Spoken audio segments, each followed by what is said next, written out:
Hello, and welcome to Knights of the Night Actual Play Podcast. This 5th edition D&D adventure, The Heretic, is written and run by your DM, Scott.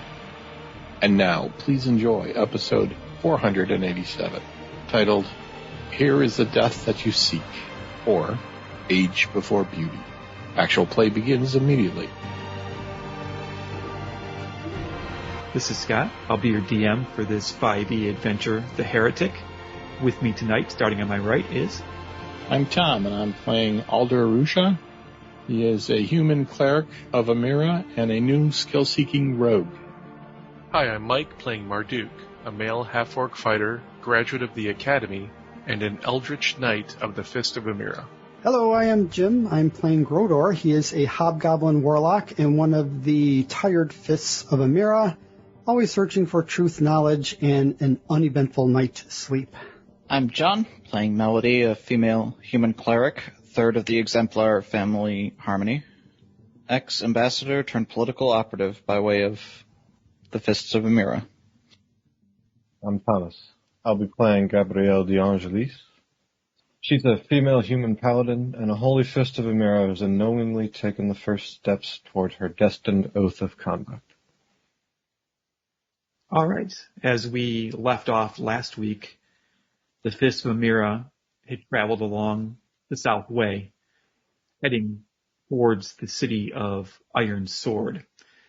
And along the foothills of the Middle Ridge peaks, they decided to make camp for the night. During their long evening, when everyone was resting, Melody had detected flickering lights several hills away. That drew her interest. She alerted Grodor, who was on watch at the time, and together the group decided that Alder, Grodor, and Melody would approach quickly while the two armored combatants, Marduk and Gabrielle, got their armor on. Eventually, the forward group found a ruined wagon or cart with spilled wine and two dead individuals. Nearby was a wounded Goliath warrior who was approached and conversed with without getting into combat by the group, specifically Alder. Conversation took place where the Goliath indicated that they had lived a life, as all Goliaths do, of raiding. This Goliath was very old for Goliaths and had been, or was going to soon be, shunned from their clan and had made off by themselves to survive and pillage as Goliaths do.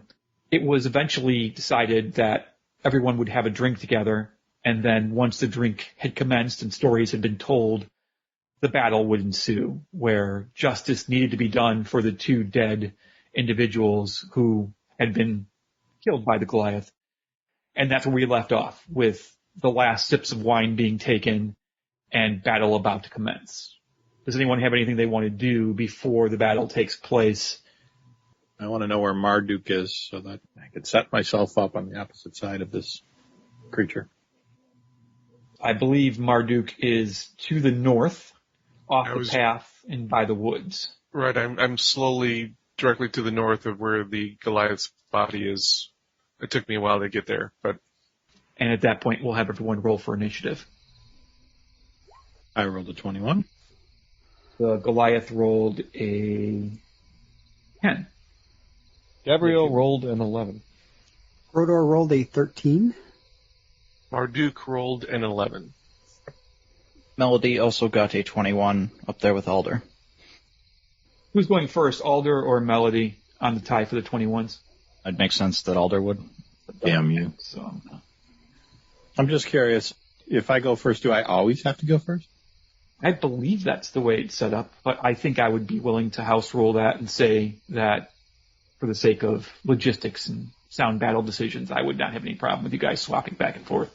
Seems like you should have that advantage as a group that's worked together for a year and trained together for a year.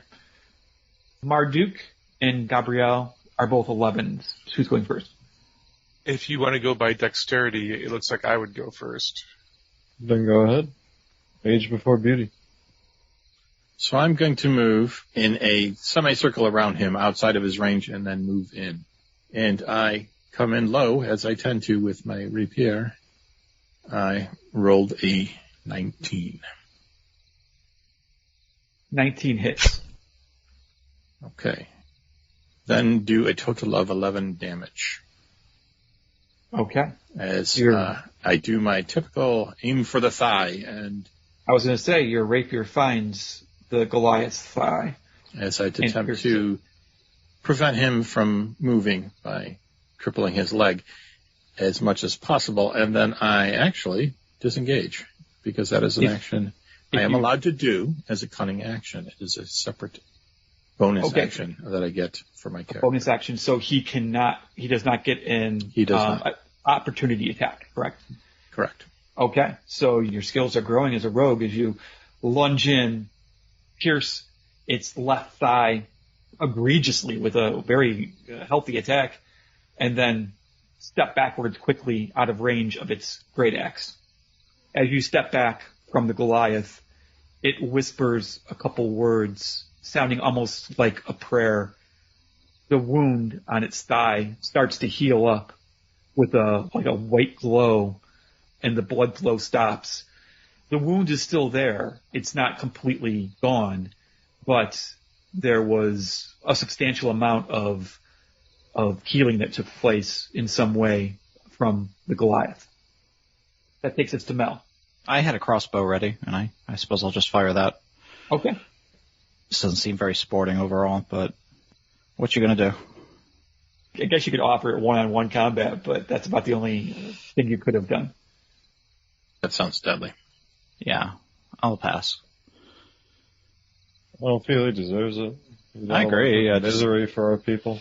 I don't really feel we should even be. I would have preferred if someone had poisoned him. It would have been pretty. Wait a minute. He described himself as a warrior that wanted to die fighting, and you want to poison him? Yeah, because he doesn't deserve that. All he's done is ruin our people's lives his whole life. Okay, I agree. You went the opposite direction I did. All right, go for it. As a bonus action, I can bless this bolt. Bless the bolt. Excellent. A quick prayer. Is it to Amira or to one of her sons and daughters? No one's around to know that. That's true. Yeah. So you whisper it in your head. You don't say it out loud. I gotcha. Indeed. I've rolled a 15, and I'm not far away. You're not far away, so you don't have disadvantage. A 15 hits. And I pinged him for 5 damage. All right. It catches his thick, tattooed neck, scrapes past him, and you see some blood spurt out as the crossbow bolt sails on into the darkness. Excellent. Grodor, you're up. Grodor, from the safety of the stone arch, casts Hold Person on the Goliath, so his friends can be able to attack him at will from a distance. Hold Person. And you're casting it as a second level slot. Yeah, I think all I have is second level slots at the moment. What does the spell do? It paralyzes the individual if they fail a wisdom saving throw versus Grodor's spell save DC. Okay. Which is 12. He has a +2 on his roll. I'm going to roll right now. Ooh. I rolled a natural 1. Still absolutely smarting from the damage that was done to him during the raid. Lokag is frozen in place and paralyzed. Grodor, if you'd be kind enough to look up paralyzed. I'm assuming that everyone has advantage on their attacks at this point, but I'm not exactly sure of what paralyzed does. So you want to do that since your turn just ended? Yep. Excellent. I looked up paralyzed. Thank you. Paralyzed creature is incapacitated and can't move or speak. The creature automatically fails strength and dex saving throws. Attack rolls against the creature have advantage. Any attack that hits the creature is a critical hit if the attacker is within 5 feet of the creature. Oh. Wow. I'm brutal. surprised they don't let you just do a coup de grace. I mean, Yeah, that is a bit surprising, but snap. it's pretty tough. Marduk? Marduk will approach from the north. If I'm directly to the north of him, is that rock concealing him, or... If he was still crouched down, sitting, it would be concealing him. You'd have at least 3/4 cover. But because he's 7 foot tall and standing tall, Okay. I'm going to say that you can have the normal advantages against a paralyzed individual apply here, Okay. even though there's a rock between you. All right. Then I come up behind him and I say, "Here is the death that you seek." All right. And I will attack him with advantage, and it's a critical if it Got even it. hits. Which feels like it's Melody almost unfair to, but you know what? He's a Goliath and he's been causing all sorts of trouble for his life, so this is past due. That's a 21. Okay, that hits. So you rolled a 15 plus 5 is 20. You charge from the north. The Goliath is not facing you. It's facing towards Gabrielle and Alder, and it's glowing with a strange black light that is coursing over its body, and your spear, you pull it back and then thrust it directly between its shoulder blades, and it finds purchase, and there's a massive amount of blood as you pull your spear out of its shoulder blades. Okay. And I'm going to take the opportunity to use my action surge now, which lets me take an additional action on top of my regular action, and I'll plunge my spear into him again. Okay. Same spot? Same spot. Brutal. Go ahead and roll. I rolled a 24. Okay, and then your second attack is Dang. 12 plus 5? Plus 5, yep. So another 17 damage. So you once again thrust your spear, glowing in the night air, just deep into its shoulder blades. You feel like it almost goes through his chest. Not quite, but almost, with these two devastating attacks. Lokag is still standing at this point. You're not sure how, but he's still standing there and paralyzed, unable to move, as we go to Gabrielle's turn. Okay. I'm going to draw my longsword so I can go within 5 feet very comfortably. Enter in and go right for the head. All right. She solemnly says, "I hope your God sees you to the afterlife safely," and then takes her swing, because its mites are really freaking nasty. Let's try and hit first. Yes. Oh, I have advantage, and I forgot to toggle that. that's okay. Your first roll is an 8. Holy shit. Your second roll is a 7. He's too tall for you. He's too tall. I'm going to say that your sword struck home. You didn't miss the completely paralyzed individual standing in front of you, but he is wearing very heavy, thick hide armor. Your sword blade, just the way it twisted, it caught the hide armor just wrong, and your sword just slid across the front of his chest, as opposed to going deeply and cutting into him. As you gave your pronunciation, unfortunately, your weapon didn't follow through with you. That was with Amira's intent behind it. If I didn't hit... Well, you hit. You just caught the armor wrong. Right, but under these circumstances, that should have been easy. It should have been. Gabrielle's a bit stunned for a moment, You think it's a sign? I think. You struck home with your enchanted weapon just fine. I don't know what it means. Takes a moment to breathe, plants her sword tip in the ground, and think about what the cuss is happening. Yeah, it's tough to see everyone striking home, and your blade did not find purchase. It is Lokag's turn. So Lokag gets a wisdom saving throw to try to break free. Your save DC is 12, Throdor. Correct. Lokag has a +2 on his roll, and he rolls a 19 Oh, for he a breaks 21. So Lokag breaks free from the hold person spell. The black magic unravels and disappears as he flexes his arms in anger, and he literally just raises his face to the sky and howls out the word Thrim. I believe the roll takes place at the end of his turn. So Lokag, howling out to his god Thrim, breaks free, but has no actions because of the fact that it happened at the end of his turn. That takes us back to the top and Alder. There is the keg in between this Goliath and myself. So I am actually going to jump up onto the keg and then strike downward with my rapier towards his head and getting the highest head shot I can by standing on this keg and maybe even jumping off of it towards him. Okay.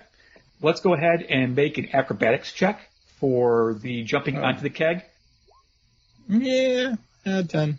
I'm going to say that you go ahead and leap up on the keg. However, with your weight and rocks. the way you jump, it rocks, exactly. It teeters and it falls back into place. It doesn't fall over. We did empty it a little bit. Yeah, it sloshes and rocks, and then you take your rapier and you attack, but you don't get any advantages or any pluses to your attack that you might have gotten had it been a higher roll. Well, But it wasn't low enough to say that you stumble or fall. I am rolling with advantage because of the fact it's just anybody within 5 feet of the enemy. Yes. Allows So me this to is a use sneak attack, correct. So I rolled a 16. 16 hits. So it's a total of 14 damage. Oh. You attack with your rapier and hit. Tell me what happens. As I was not as effective as I thought, I was aiming for his eyes and instead just hit the lower part of his chin. And he looked at me and smiled and then just thrust his head down onto the sword, driving it up into his brain and falling down dead, since it was obvious that he wanted to die all along. Lokag crumbles to the ground in death, and the battle comes to a quick and brutal ending after barely 2 rounds. Somehow I don't feel that helped in any way. I say, glancing over at the wagon, which is still burning a bit, and the 2 dead bodies. Right. Although I guess it prevents him from doing any additional damage to someone. Save lives in the future, I suppose. Still uneasy about the whole thing. Such a waste of a race. Big, strong, talented, butt-kicking race, and they use their might to pillage the weak and attack innocent people instead of actually using it in battle against formidable foes who deserve it. I couldn't agree more. He'd be a useful ally against the lawgivers. Yeah. I couldn't help but imagine them helping us with that problem in the future, but... And Probably quench this fire before it... Yeah, damage assessment. Let's get back professional, I suppose. All right, we head back to the wagon and the people. To solve emergency. The corpses. yeah, and I'll check Lokag for any valuables before we move on to while they're cleaning up the mess on the other side of the arch. Go ahead and make an investigation roll, please, Rodor. Not too good today. I rolled Okay. a 6. You give a cursory look. It's dark, and there's not a lot of light over here. You do have the ability with dark vision to see better than most, but it is nighttime. You search, you find what amounts to not valuables so much, but almost like keepsakes, like little trinkets that A carved wooden idol and that meant things to Lokag. As far as coin goes, you don't find any coins or anything valuable in your quick search of his body, but you find what looks to be some sort of holy symbol. You find a carving of what looks to be the head of a Goliath, but one that doesn't look like Lokag. And that's all you find on his body. I have a question about this setting, in particular, the religious beliefs of once someone dies. Do we bury them? Do we burn them? I would like to suggest that possibly cremating them would be a wise choice, since this is a world in which the undead are an actual existent thing. And perhaps we take like a stick, dig it into the ground, and put something that meant something to them on the stick, a helmet, a ring, their weapon. I don't know. Does that sound reasonable for this setting?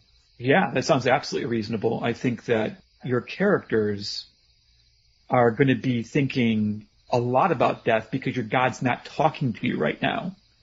Mm-hmm. And death, is it final? Is it something that you don't join your god now in heaven? Do other races join, other belief systems join their gods in heaven since those gods are still talking? Probably. I think that you guys would be very conflicted about death and bringing death on others, sentient beings, and you would probably have some way of disposing of them. Well, I mean, And- we have a burning wagon with some alcohol in it. Right. We can definitely cremate these bodies. Yeah, I think that would be Getting to a something fire. that would be good for the setting. There's a history of this being something that we normally do. Do you have a problem if we just burn the bodies? Yeah. Burn them on the burning cart. Mm-hmm. So I searched the closest body and see if there's something that seemed to be relevant to this person. Did they have a necklace? Did they have? If nothing else, then I would choose a weapon of theirs, a sword, helmet, some armor or something. What I was wondering, do small and large caravans alike, when going through large cities or towns or points along a road, do they have to check in with the local people? And if so, could we pass along information to his next of kin, letting them know that they passed away? That's good world building stuff, and that's stuff that we need to talk about. Caravans traveling to and from cities usually have armed guards. This one did have an armed guard, at least one, if not two. One looked like being an armed guard. One looked like it could have been a driver that also was maybe skilled with a weapon. I had a weapon at least. You saw an identifying patch on both of their. One was wearing heavier armor, like a strong leather armor, and one was wearing more like a cloth and a cape over the cloth. And they both had a symbol for a winery on their clothing. So you probably could find where they would stop, like a caravansary when they get to a city would be a place that maybe you could inform people that these people didn't make it. There was a caravan carrying wine from the so-and-so winery. Their caravan was attacked on the road and didn't make it. You also know that the Soul Guard patrols the South Way. If you waited another hour or two, there would probably be a patrol in this stretch of the Southway looking for trouble and looking to see what happens. So you know that it's not like this is a totally desolate area you're traveling through. It's a populous area, less populous than where you come from in Temerity, but it's still very populated in the sense of there's wineries around, there's small villages around, there's the big city of Iron Sword that's just a day's travel away. So yeah, I guess I don't know if that answers your question, but you could carry the information along. You could give it to a patrol that you run into on your way. You could do a lot of different things. Yeah, I definitely gather as much information as I can get on the descriptions of the people in the caravan. And then when we do get to a more populated area, I will pass the information along to the authorities. Okay. We remove the patch so we can at least hand that off for the Soul Guard when they walk by. Yes. Create a little V with two branches we dig into the ground, and then we can rest something on there, whether that be their weapon. And then I would look at the corpses just to see if there's anything like a wedding ring or a necklace or something that seems, here, give this to their family. If it would be The warrior helpful. had a note in his pocket from a loved one, Okay, a significant other. The driver was very young and doesn't have anything that he's carrying that looks to be of so no sentimental unique value. weapon. But, well, I'm sorry, he's wearing a ring, but it's not a wedding ring. It's just a silver ring. So that would be the one thing. While you're preparing the ceremony to put these individuals to rest, I need everyone to make a perception check, please. Ooh, 19. Gabrielle, on Gabrielle's watch. got eyes on. Or Grodor's not so much. not feeling it tonight. Natural 1. You've been sleeping on all the. I've been drinking a little too much of the wine. Melody got a 14. And Alder got a 15. 20, 18 plus 2. Okay. Everyone, with the exception of Grodor, hears a low murmur of conversation and footfalls coming from the north. There's a pathway leading into the foothills. Not really so much a pathway, but almost like a clearing that leads up and into the hills from the woods that kind of surround the South Way, the main road. You can see at a distance 3 towering Goliaths, each of them 7 foot tall, each of them looking much younger than Lokag, who had just perished. 2 of them look like they're maybe adults, and one of them looks like they're a young adult. The one farthest to the north, like the one that's farthest away behind the other 2. maybe someone looking to prove himself or out on patrol for one of the first times or something. But there's 3 large Goliaths who are armed with great axes and javelins on their back, and they're walking through that pathway/clearing to the north and coming upon this scene. Perhaps we can persuade them to take their honored dead and let us take ours and go their own way. I will step forward and attempt to convince them. Yeah, your hearts are racing a little bit. Three Oh, hell yeah. full-grown Goliaths are a different challenge than an elderly one who was wounded already. One steps forward. Did Lokag mention anything about his tribe, his community? Well, he told you his name was Lokag, soon to be shunned. He did talk about the fact that he was an elder in his clan, and that the Goliath way is you provide for the clan. And when you stop being able to provide for the clan, you're generally shunned, and you go out into the wilderness to meet Grim. And that is what Lokag decided to do, was before his clan could ostracize him, he decided to leave. He wanted to go out in a battle against his longtime enemies, the Soul Guard, or members of the military of Amira. And so he headed down from the mountains into the foothills to meet his end, as opposed to going up into the mountains and maybe running into a white dragon or a frost giant or some creature that would take him out. He headed to what he knew and what he enjoyed most in his life, which was a life of raiding and attacking caravans. That's what you learned from him during the conversation. I do step forward towards the Goliaths and say, "Hail, perhaps you are looking for your friend Lokag?" All 3 of them had stopped. They still have their weapons out, but at their side. My weapon is in the sheath, but my hand is on the weapon. Got it. Go ahead and make a persuasion check as you greet him in a somewhat friendly manner. I rolled a 19. He raises his hand and says, "Indeed, we observed his end. It was an end I wouldn't choose for myself, but it was an end fitting for him. And we've come to retrieve his body and bring it of what he and we know is home and leave him forth Rim." As we are taking care of the corpses of our fellow men, I certainly have no problem with you doing the same with yours. I kind of whistle to get the attention of Marduk. You're still over by the corpse and Grodor, so I kind of whistle and nod my head towards, come over here. Do you guys do that? Yep. Hold on. He says, then "We will not disturb you as you bury your dead. We shall take ours to a proper burial as well." the 3 of them put away their great axes, move around to the other side to take care of the body of Lokag. Yeah, I'm keeping an eye on the young one because sometimes they do irrational actions. I have to prove something.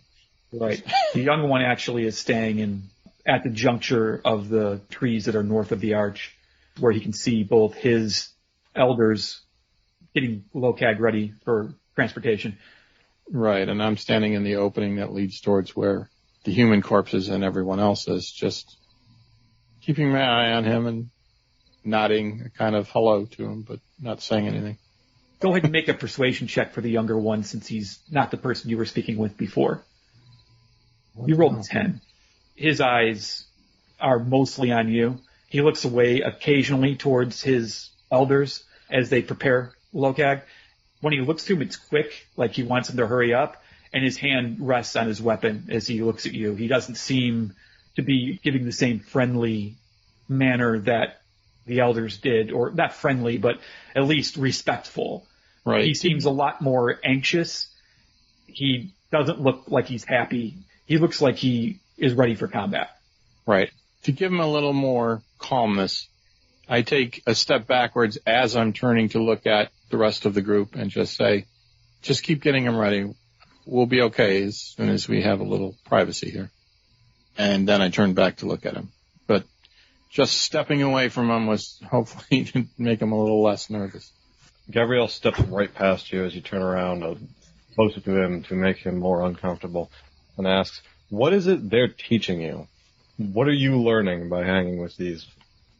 I'm not going to lie that I put a hand on your shoulder and try to slow you, and I can't. So I just keep up with you, take a step behind you. I'm rolling my own persuasion because you rolled janky. I did not roll good, no. And Gabrielle feels a more brash attitude will be appreciated by the young Goliath more. Well, I Probably think something that he would understand a little more, yes. perhaps, but I think that might be more intimidation than persuasion. That's fair enough. I am equally You're trained taking in a it, very aggressive stance with him, so I think I'm going to require intimidation check. So that's a total of 15. Intimidation to get him to say something. I want to learn a bit about the state of mind of these warriors when they're learning. Was my goal. I don't know what I managed to accomplish. As you walk closer, his hand on his great axe.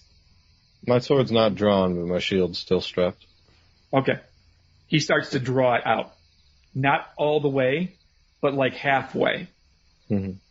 He shouts something towards his elders Mm-hmm. in a language you don't understand. There's a scowl on her face as she realizes she's not going to learn anything, but then it slinks back to Alden. I'm sure that Melody caught that, though, right? I'm not sure if she always has comprehend language on or whether she needs to be prepared for it, so I didn't give you the... Okay.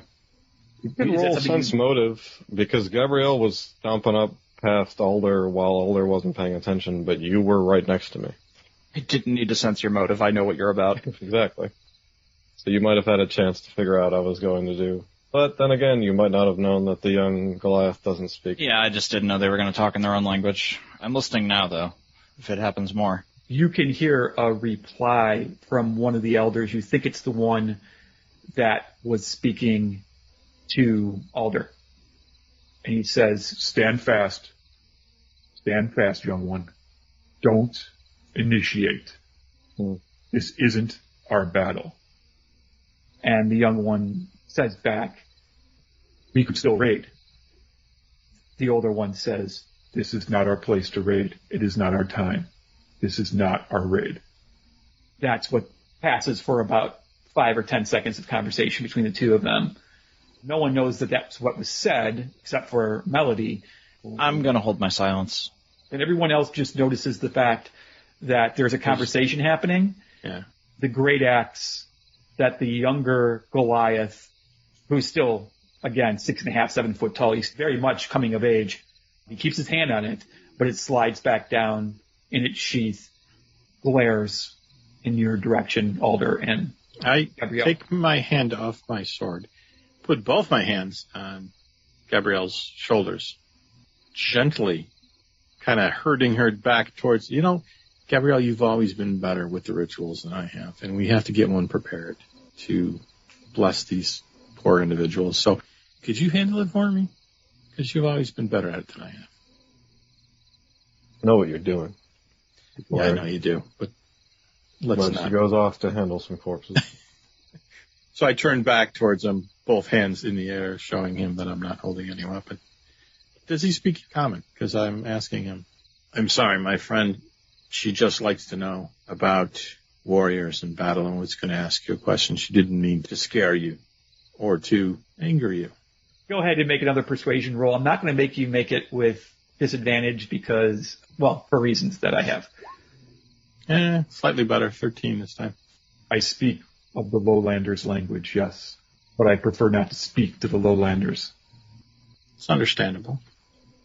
Around this time, they have made a makeshift stretcher that they put together after a few minutes and place Lokag's body onto the stretcher and start slowly walking back up towards the north and away with Lokag between them, the two elders. The youngest moves up and forward towards you a little closer, but still trying to keep his distance, Alder, as he continues to, the best word I can use is glare. He's just, Scowl. Yeah, there's just not a lot of compassion or understanding in his young form. I'm just holding my ground. I'm not stepping back. I'm not moving forward. Hands in front of me, just watching them walk by, trying to look as calm as possible. Although, I'm going to be honest, I'm a little nervous because there's 3 very, very powerful, strong individuals in front of me. And it seems that they're going to go and leave, and I'm fine with that. I'm just trying. Or they're just moving his body to a more convenient place to attack. Yeah, right. Sometimes when it's a dog and you run, it chases you. No, I'm standing my ground and just staring at them, but looking calm as I can. Okay. The elder is the leader on the stretcher. He's the one who's in the front, carrying the stretcher behind, like with his arms behind him, carrying it. And he gives one glance towards you, Alder, as he moves into that little clearing north of the trees that are north of the arch. He gives a nod, a slightly perceptible nod. I do the same, just very barely nod my head a bit. And then before you know it, the 3 of them are over a small hill that was in the distance, and they're out of line of sight as they work their way through the lower foothills up towards the higher peaks. When I know they're out of range, I give off a... Okay. You're not the only one. Like, are they gone? Yeah. Breathe now. Yeah, you had some good persuasion rolls there that definitely helped diffuse the situation. Your initial 19, Alder, was the important one. Was big to definitely calm the situation down. You basically killed one of them and got away with it, or did it give retribution to you? Well, depending on how long they were there, they could have seen how we were respecting them at least in the beginning, and gave him what he wanted in the battle. Indeed. Yeah, we set up the equivalent of, I don't know if you've ever seen like things on the side of the road where sometimes yeah, equivalent of that. We set something up for the 2 individuals. We take the like a little cairn, almost like a burial cairn, but not. We probably put the tabards up on a stick though to mark the company they were with. We want at least one of the patches that we can give to the... Yeah, but there's 2, so... Right, the guards as they come by, along with the ring and the note. Mm-hmm. And we're going to head back to our place after we put them on the wagon and then make the fire burn brighter. What did we salvage from what was left here? Anything? You want to take a wine keg? Yeah. I mean, is there more than one wine keg? There's one remaining. There's the one that Lokag opened and shared with you guys, which is still quite full. And then there was one that had fallen from the wagon that did not burst on impact. You've got a little bit more than 1.5 casks of wine. Might be 20 pitchers. It's a sizable amount of wine. Groto, you're going to need one of us to carry it back. I say we can do that, but you can't drink it until after your watch. Yeah, at this point, it's probably 2 o'clock. By the time you set the pyre up, maybe you use some wine from the keg that had been opened already. You're down to 1.5 after you splash the alcohol all over the cart. In my experience, wine isn't high enough proof to burn, but really burn. But there's already fires there. So I'm going to assume that because there's fires there. Maybe an extra wagon wheel in case we need it. You haven't had this kind of wine, Melody. Really, with the wood and the fire already there, you could make a pyre. It's not going to burn the bodies to ash. But with some incantations and prayers spoken by Gabrielle, it's going to give them a proper send-off, and then you can make your way back to your own wagon. By the time you all get back to your wagon, and Brother Byron was watching over it, making sure that it was well taken care of and not pilfered in the middle of the night, he guarded it. It's probably 3 in the morning, 2:30, 3 o'clock in the morning. So once again, as seems to befit your group of Fists of Amira, you are up late into an evening doing good work, advancing the cause of Amira. But once again, it's a late night and everyone's going to be very tired in the morning. Anything else? Yeah. Once you get back to camp? The only reason I caught that fire was because I was staying up trying to get something open, Alder. Yes. Take a look at this for me. Sure. What are you talking about? A bottle of wine? No, we didn't have any of that until tonight. But this was kind of a side gig I had running. Gave me the funds to get the health potions in the first place. A side gig? I have family in Tarask, you know that. Yeah, sure. Extra delivery or something? Something like that. Only now it seems to be moving inside this package, and I don't want it to... I'm sorry, what? It may have been an egg or something, I don't know. I didn't get the details, but I don't want it to be dead by the time we get there, so I may have to feed whatever creature this is. Where are you having this conversation? I think this is on the walk back. Oh, okay. So you get back, Brother Byron offers to take first watch if everyone wants to get some sleep, since Rodor's watch is already pretty much over at this point. I'm assuming that maybe, Mel, you climb into the back of the wagon with Alder? Yeah, and open the locked chest that I have this small lockbox in. It's kind of right. So was it described as like a jewelry box size? Well, actually, it's a little bit larger than that, I thought I said. What amounts to 12 inches tall. That's a foot. 9 inches wide, and about 6 inches deep. So this takes up like the majority of my chest that I took? Yeah. Very well. So you open up your chest, and then you get to the lockbox. Yeah, so that's what you see, Alder. You see a box that is made of a very nice wood, like a mahogany, some redwood. It has a very ornate lock on it. I rap on the wood near the lock. If I remember correctly, it wraps back. It wraps back. I crinkle my eyebrows a little. Okay. Sure. That's all right. I have some tools. I go over to my backpack, which normally is sitting inside the wagon. I think I took them already. No, of course you didn't. You don't know how to use them. You remember back in the day? I tried learning, and I tried tonight. I thought they were here. I don't know. And then... Yeah, I'm spinning them around on a finger. Sorry. I mean, Melody. I wanted to solve this without help, but that wasn't going to happen. He's known to borrow things in the past without asking, so it's not... Yes, in the past, occasionally we would like to sneak into rooms that were locked, so I do have some skill at this. Okay, thank you. I grab the tools and I attempt to open it. You look at the ornate silver clasp that is holding the top closed. And what do? This is an old lock. It doesn't necessarily look magical, but that's never been my skill to tell. But let me give this a try. So I'm going to roll dexterity and going to add 2 to it because that's proficiency. So I rolled a 17. Okay. You get the satisfying click of a lock that has been breached. It is still closed at this point. Mm-hmm. I am holding it closed. I am pulling the lock up a little bit. I mean, the click, I assume it's a latch type thing. Yes, let's say it's a latch. It is unlocked. If it's something that moves, are we sure we just want to open this? It might fly out. I don't know what's inside here.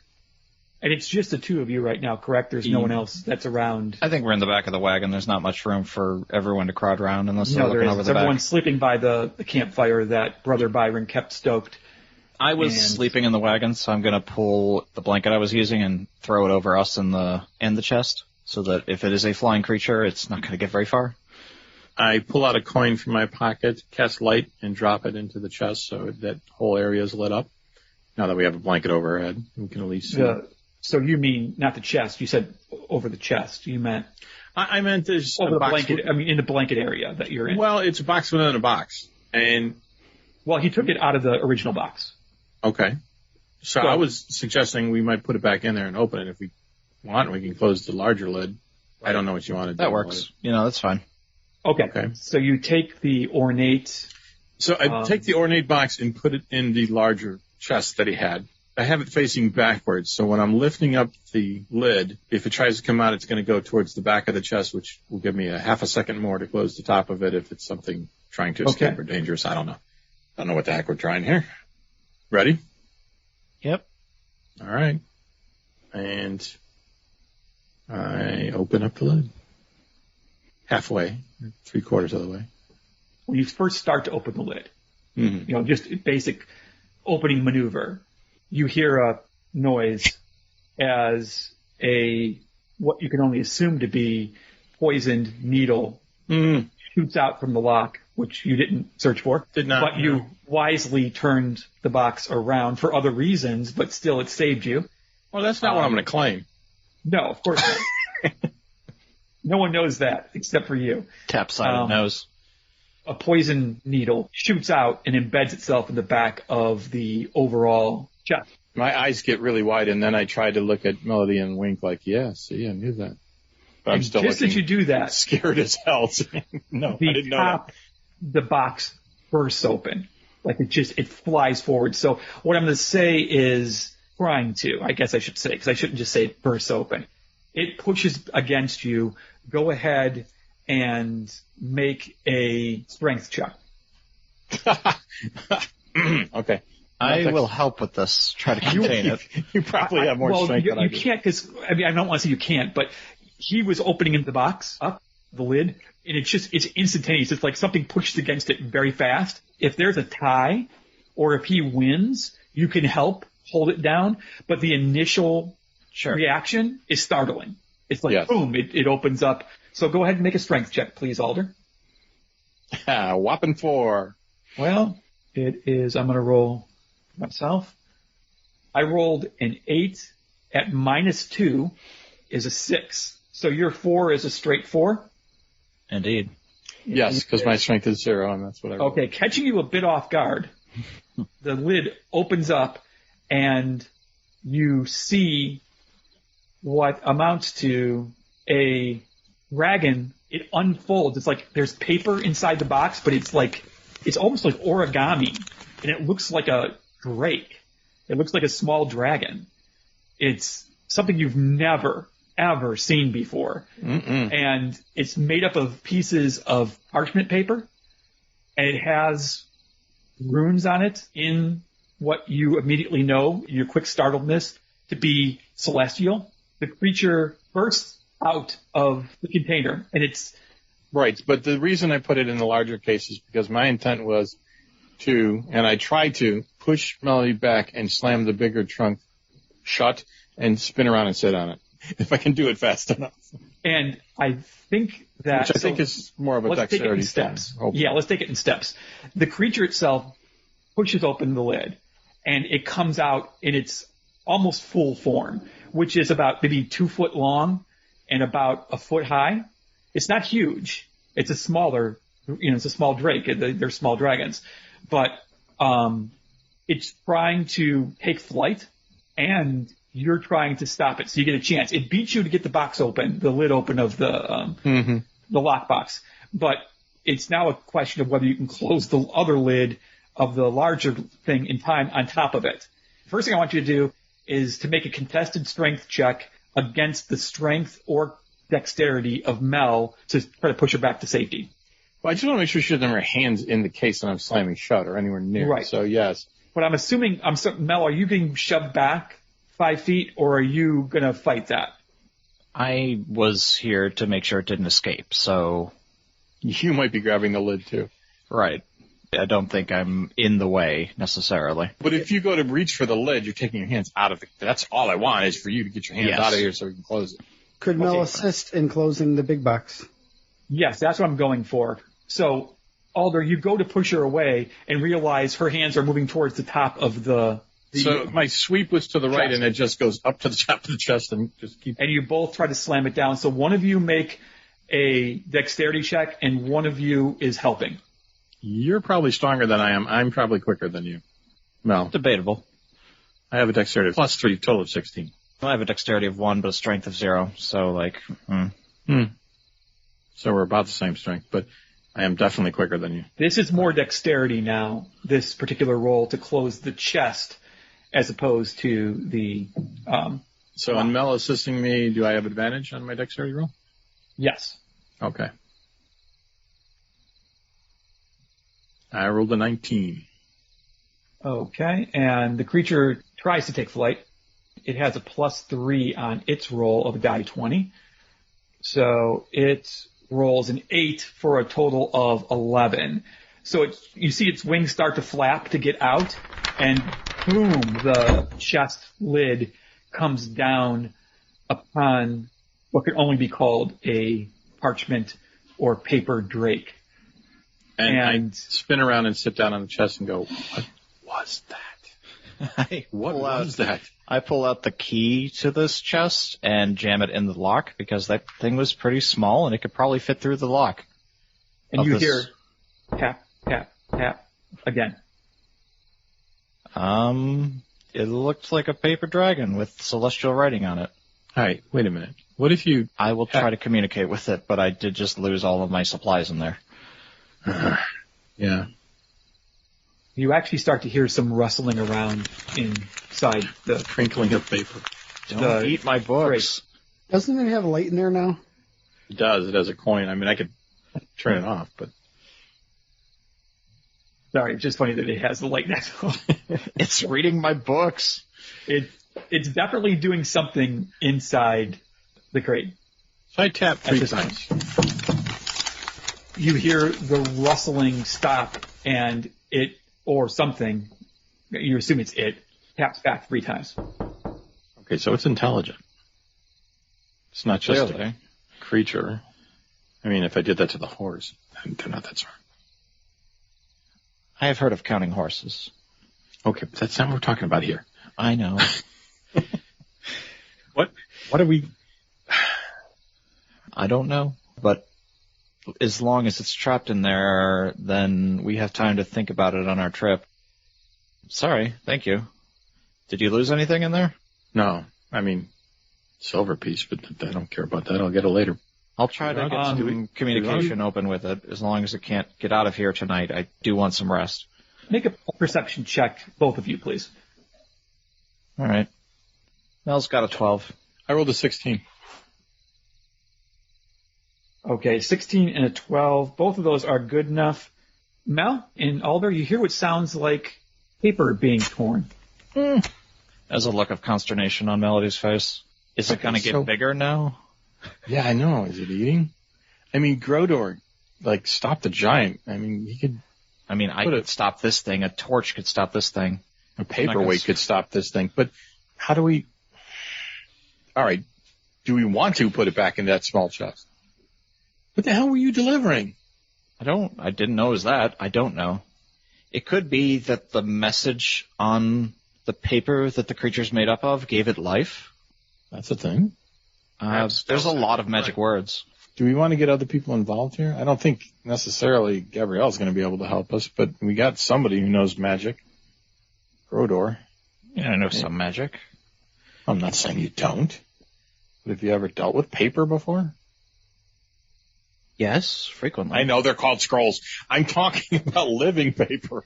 I don't think anyone here has.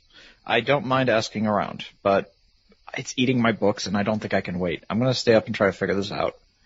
It is not your duty, though, so I'll give you back your silver piece. Here's one. I'm not worried about the silver piece, no. I'm worried about your books. I'm worried about that. I tapped the case a few times. Yeah, I'm not about to get paid if it doesn't get back. I'm not about to get paid if we can't get that creature reboxed, but I don't know. I'll try to figure something out. You've always been dealing with interesting side jobs. Yeah, she has, for most of her life.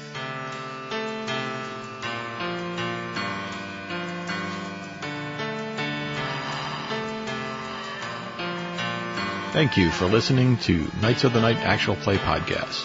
If you'd like to send us a question, comment, or feedback, you can reach us in a number of ways, including Twitter @KOTN_podcast or by emailing us at feedback@KOTNpodcast.com. And don't forget the iTunes reviews. We also have a Facebook page which can be found at facebook.com/KOTN.podcast. While on Facebook, you can join like-minded folks at our fan page at facebook.com/groups/KOTNfan. And lastly, there's our blog at KOTNpodcast.com, where there's an Amazon link on the right-hand side. For those of you who'd like a more steady way to help us pay the bills, or if you live outside the U.S., you can help by donating to our Patreon page at patreon.com/KOTN. And please remember to join us next week for more mystery and adventure.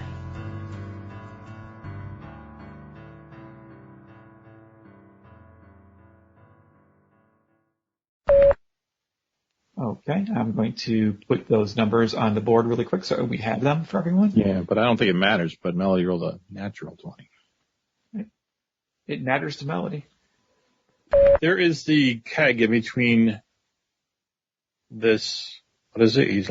Goliath. Thank you. I was going to say the Leviathan, which is not right.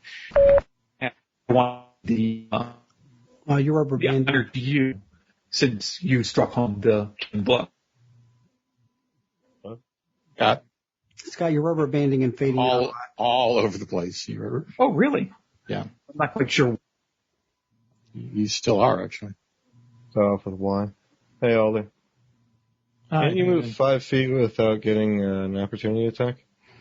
Yes, because as a rogue, I have the ability to use a bonus action to disengage. Okay, but could you just... No, because then you need to leave combat. I thought you could just move 5 feet without incurring a bonus attack normally, but I guess not.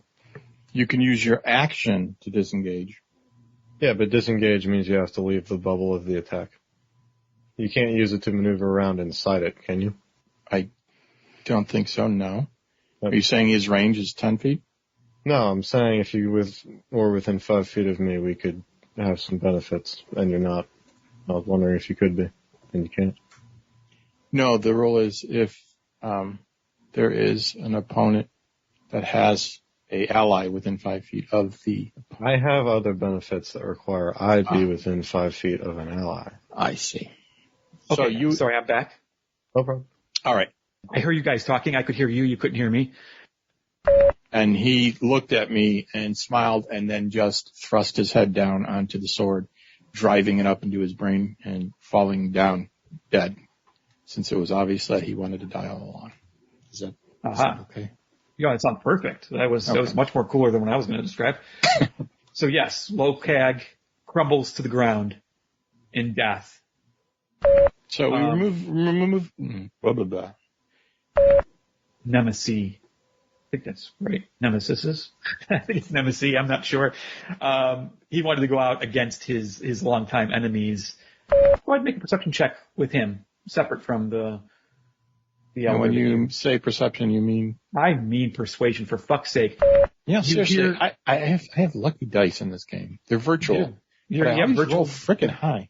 Good virtual. Well, not always. I mean, a lot. Often. What did you say, Marty? I know you're not there, but what did you say? Oh, I'm sorry. I thought I was there. Never mind. Oh, no, that's okay. I thought you had something I said fun. perhaps douse it with the wine. Spill some wine on the book, creature. Doesn't Phil Collins sing a song called Paper Drake? Really? Or Paper something? I don't know. I mean, could you repeat what you said, Melody? And Melody muted her. Maybe he's just waiting out the dish. It's the Genesis song Paper Lay or something like that. Paper Late. It's stuck in my head now. Paper Late. That's what it was, Jim. Good call. That's a Genesis song, wasn't it? Yep. They're actually coming to Cleveland. Genesis. Are they still a band? I think they just record like every couple years or something. You know, they get back together and do stuff. I don't think they're an active everyday band. But they released a new album. I haven't listened to Genesis in years. I used to love them growing up. Yep. Mm-hmm. Okay, so we're back. So I'm not going to do. We're probably going to have this break in the podcast. So you guys can just start talking again when you're ready. John? Gordor snores. Melody had an idea. Okay, you just referred to something that happened and they didn't know it happened. You did what you didn't want us to do. No, he mentioned it and I said, don't talk about it. We're going to talk about it on the podcast. Right, and then you I'm said... just reminding him. Okay. Well, I'm going to edit that out. Okay, good. I just want to make sure it didn't end up in the podcast. No. I was lying. Oh, okay. I was sharing the Arlo pictures, the two that Aaron sent to him. Yeah. The growth of him, right? That barely fits into an outfit that... Right. He's swimming in it, and then he's barely fitting in it. I think the outfit just shrunk. I was going to say, she probably put it in the dryer. Shrunk. The baby. Other possible titles for this episode that were available for voting on our Facebook fan page were When It's a Dog and You Run, It Chases You. Bless This Bolt. What is it they're teaching you? Such a waste of a race. And Gabrielle is a bit stunned.